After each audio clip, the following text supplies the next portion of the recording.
comment vivre une vie plus apaisée, comment aligner ses énergies et comment ne plus se laisser dompter, écraser, bouffer par le stress. Petit thé aujourd'hui. Dans ma dernière vidéo d'ailleurs, j'ai dit tea bags. Mon copain étant anglais, il m'a dit... Est-ce que tu sais ce que ça veut dire, tea bags? Pour ceux qui se demandent ce que ça veut dire, je ne pourrais pas le dire ici. Je suis trop prude, n'est-ce pas? C'est-à-dire les voilà. Lemon ginger.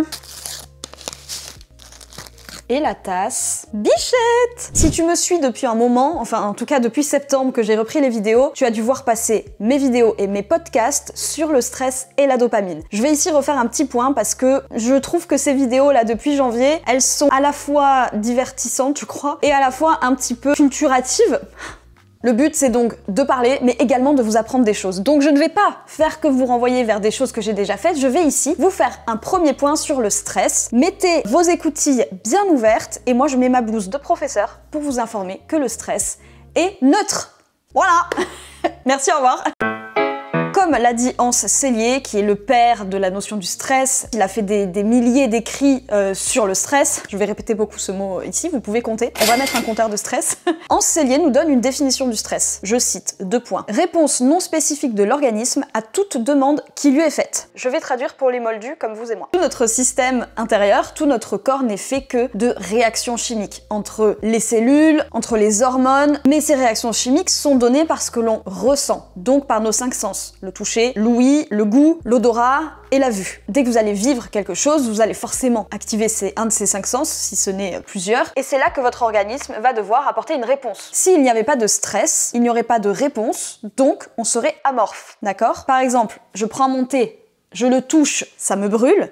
Bon, soit. Mais si je suis quelqu'un qui a été brûlé au 3e degré dans un accident, que sais-je, le fait de ressentir une brûlure par le toucher, ça va éveiller en moi des souvenirs de ce traumatisme que j'ai vécu. Donc je vais avoir une réponse négative à mon thé qui est chaud. Alors que si je suis une personne qui n'a rien vécu, bah juste je me dis merde ça brûle, je le prends ailleurs. Est-ce que vous voyez petit à petit où je veux en venir? Le stress négatif qu'on ressent, je parle vraiment du stress qui nous ronge, du stress chronique. Ce stress négatif que vous vivez, ça s'appelle le distress. Voilà, il y a le distress qui est le stress négatif et le stress, je vous les écrirai, qui est le stress, j'ai pas envie de dire positif, mais dans le sens où en fait c'est ce stress qui va vous donner une impulsion. Malheureusement, c'est le distress qui nous pose problème ici parce que il peut devenir chronique, donc le stress du stress, et il peut vous ronger. Toujours est-il que malheureusement dans notre société aujourd'hui, alors oui, c'est facile de dire oui, c'est la faute de la société et tout. C'est la faute des humains. On a voulu évoluer. À chaque fois qu'on nous donne ça, vous voyez pas ce que je fais. Si on nous donne ça, on prend ça. On s'est mis dans une société, on a construit une société qui met l'humain constamment en situation de stress. Parce que, si vous avez suivi, vu que le stress est une réponse à une stimulation extérieure, vous comprenez bien que la vie dans laquelle on est aujourd'hui est constamment remplie de stimulation extérieure. Que ce soit, évidemment, avec nos petits téléphones, enfin nos grands téléphones, puisque je suis pas une merde, j'ai pas un iPhone 12 en fait. Que ce soit avec nos téléphones, que ce soit avec toutes les distractions qu'il peut y avoir quand on vit en ville, les klaxons, les bruits, les panneaux publicitaires, tous ces bruits, toutes ces odeurs de la ville qui puent, ces stimulations, parfois beaucoup négatives finalement, vont faire que notre corps va être constamment en situation, alors, de stress, mais surtout, c'est comme si vous passiez votre journée sur la ligne de départ d'un marathon. À vous dire, il faut partir, il faut pas partir.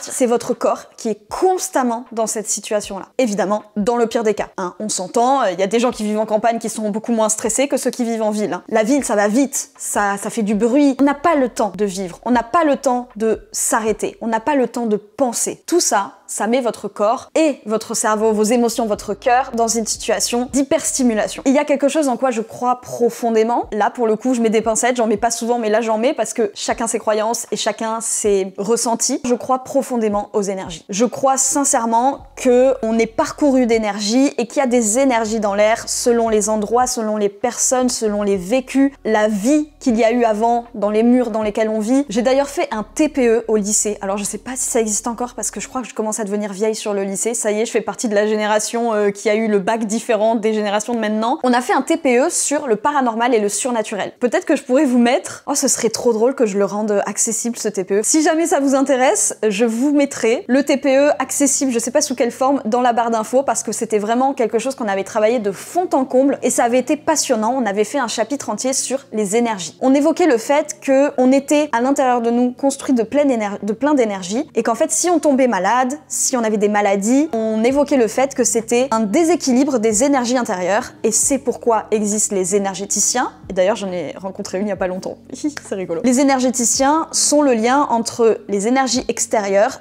et nos énergies, et vont pouvoir venir rééquilibrer tout ça. Tout ce qu'on va vivre, tout ce qu'on va ressentir, tout ce qu'on va donner aussi aux autres, ça va remplir ou déséquilibrer une jauge d'énergie qu'on a dans notre cœur. Je suis profondément convaincue que les gens que vous avez autour de vous, que les relations que vous entretenez vont plus ou moins déséquilibrer cette jauge d'énergie. Quand j'ai eu des relations, des amitiés qui étaient plus ou moins néfastes pour moi, j'ai directement dit « purée, ça me mange mon énergie » et je ressentais au plus profond de moi que je n'avais plus à donner à personne, que je ne pouvais plus, que je n'y arrivais plus et que je n'arrivais même pas à recentrer mes énergies sur moi. C'était que du brouillard, c'était que du sombre, c'était que du négatif en moi. Et quand j'ai rencontré des bonnes personnes, quand je me suis retrouvée dans les bons groupes, je sentais que ça recharger mes énergies. Si on prend ce stress négatif que vous pouvez avoir dans votre quotidien, si on prend en plus de ça qu'autour de vous, vous avez des gens qui, bon, ne sont pas forcément des gens qui sont là pour votre bien, peut-être que déjà vous avez un cocktail un petit peu explosif qui fait que vous êtes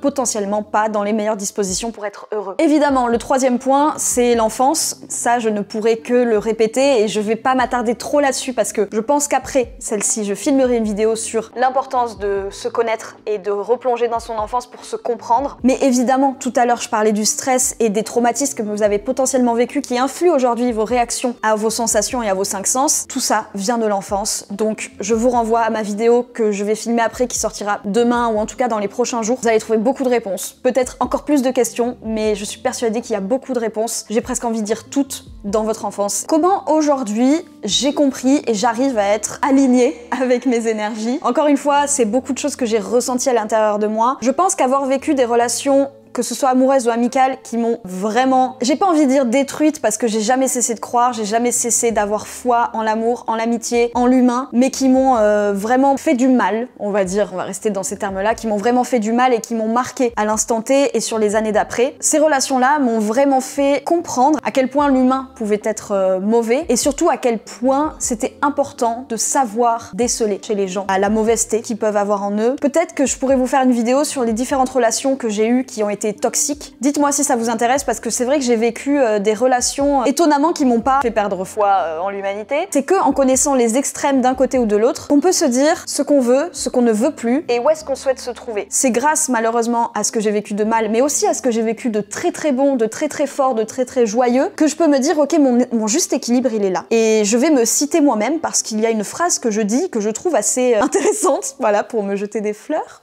Aucun extrême n'est bon, sinon on appellerait ça un juste milieu. Et je pense que c'est la justesse qui est la clé et la solution. Remettez-vous au centre, prenez un pas de recul, décidez de ce qui vous fait du mal aujourd'hui, ouvrez les yeux, parce que parfois malheureusement on ne s'en rend pas compte. Sentez-vous légitime de décider ce qui est bon pour vous. Sentez-vous égoïste pour vous-même parfois. Comme je l'ai dit déjà, j'ai fait des actes égoïstes pour moi-même dans ma vie, dans cette dernière année. J'ai coupé les ponts ou j'ai laissé s'essouffler des amitiés parce que je n'y voyais plus d'intérêt personnel et parce que j'ai décidé que je ne voulais plus donner mon énergie, pas nécessairement parce que j'avais rien en retour, mais parce que j'en avais marre de donner. J'en ai marre de ramer, j'ai plus envie de devoir aller chercher les gens. Et d'ailleurs, je vais vous raconter une anecdote qui s'est passée il y a pas très longtemps, il y a même pas un mois. J'ai pas énormément d'amis, comme je l'ai dit dans d'autres vidéos, mais c'est vrai que cette année j'ai fait pas mal de rencontres sur la dernière année et demie, que ce soit rencontrer des gens au café et devenir poteau avec eux, que ce soit des amitiés qui commencent à naître, comme j'en ai parlé, je vais shout out Justine, et peut-être Camille, pourquoi pas. Voilà, encore une fois, c'est une relation qui commence un petit peu à naître et j'aime aussi ne pas mettre des mots sur les relations et voir comment ça se passe. Il y a Yvette, il y a Martine, une ancienne cliente à moi de ménage avec qui je reprends contact, et il y a des amis qui sont partis un petit peu loin, aux quatre coins de la France. Je me suis retrouvée à me dire, ok, je me dis à partir d'aujourd'hui, je ne relance personne. Et on va voir. J'avais mis tout le monde dedans. J'avais mis tout le monde et même Justine aussi. Enfin, j'avais mis tout le monde pour voir aussi. Parce que peut-être qu'en fait, les gens n'avaient eux non plus pas envie de me parler. Ce qui est totalement ok. Si tu veux plus être ami avec moi, y a pas de souci, tu vois, genre y a pas mort d'homme. Et bien, dans la journée même, Justine m'a envoyé un message pour qu'on aille boire un verre. Donc je me suis dit, ok. Celle-là, je la garde. Je la prends en exemple parce que ça fait longtemps que j'ai pas eu une amitié qui naît. J'ai eu des potos, j'ai eu des potes et des gens où tu ressens que ça va pas aller jusqu'à l'intimité. Justine, je le ressens comme quelque chose pour lequel j'ai envie de me battre. Et je lui ai dit, tu vois, si par exemple pendant 2-3 semaines tu m'envoies pas de message, eh bien je vais te relancer et j'ai envie, s'il le faut, de ramer pour que notre amitié elle tienne, parce que je sens qu'il y a vraiment quelque chose de profond et qui ressource mes énergies. J'ai pas besoin d'être là pour elle dans le sens où elle n'attend pas quelque chose de moi. Elle sait qu'elle peut me demander et que je suis là pour elle, mais c'est pas un truc que je dois porter toute seule. En fait, je pense que c'est ça, parce que je vais faire une parenthèse et parler de ma relation de 4 ans, même si j'ai dit que je voulais plus trop en parler, mais sur ce point-là, c'est important parce que pendant 4 ans, j'étais donc avec quelqu'un, j'en ai déjà parlé, blablabla, je vous renvoie à ma vidéo où j'ai dit que j'arrêterais d'en parler et de me victimiser par rapport à ça, mais pendant 4 ans, j'étais avec quelqu'un qui, malheureusement, à ses dépens, était pas complètement développé, c'est horrible. En gros, j'ai porté une relation toute seule, un petit peu. Et ça, je m'en suis rendu compte après, et j'ai donné beaucoup d'énergie, beaucoup de temps, beaucoup d'amour, beaucoup trop, face à quelqu'un qui ne pouvait pas recevoir en fait. Il n'était pas capable de recevoir autant d'amour, et il m'a même dit un jour, mais tu m'aimes trop, c'est trop. Et moi j'ai dit, mais on peut pas trop aimer quelqu'un. Si tu penses que je t'aime trop, c'est parce que de ton côté tu es dans l'autre extrême, et c'est qu'en fait tu ne peux pas recevoir autant d'amour. Ça veut dire que tu m'aimes pas assez, enfin, c'était déséquilibré. Et j'ai vraiment eu la sensation de porter une relation toute seule. D'aimer pour deux, en fait. D'ailleurs, la chanson de Grand Corps Malade et Camille Lelouch, qui s'appelle Je t'aime, c'est ma relation. Tous les mots, toutes les phrases de cette chanson décrivent la relation que j'ai eue pendant 4 ans, enfin ce que j'ai ressenti du moins. Et je pense que cette relation, elle m'a fait me rendre compte à quel point on pouvait donner pendant longtemps, mais que après, quand on donnait plus, et quand en tout cas, la personne à qui on donnait partait, ben on se retrouvait tout seul, avec toute notre jauge d'énergie vidée, et je me suis dit, mais comment je vis?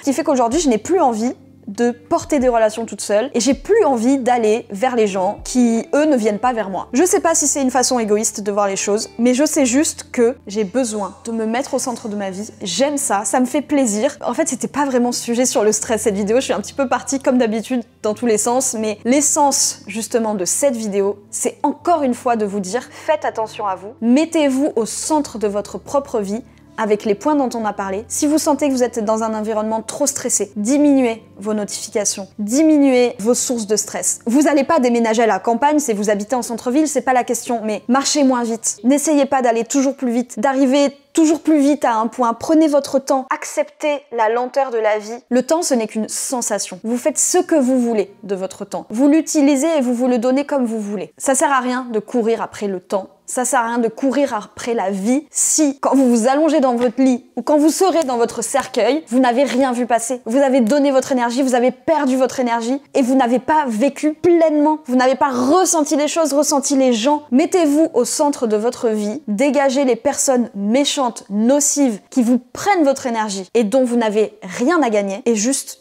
aimez-vous. Mais ça, c'est le sujet d'une autre vidéo. Et je crois que sur ces belles paroles, je vous invite à vous abonner à cette chaîne YouTube. Tous les jours à 19h, on se retrouve pour parler. J'aime discuter avec vous de ces sujets-là et d'aller chercher un petit peu plus profond dans notre cœur. Je vous retrouve sur toutes les plateformes également, TikTok, Instagram, @zerforayart, c'est partout la même chose. L'avantage d'avoir un pseudo imprononçable, c'est qu'il n'est pas pris, donc je vous invite à me rejoindre. Et on se retrouve demain à 19h pour parler encore de notre cœur. Oh, j'ai adoré. Mais tu vois, il y a des jours où je suis dans une énergie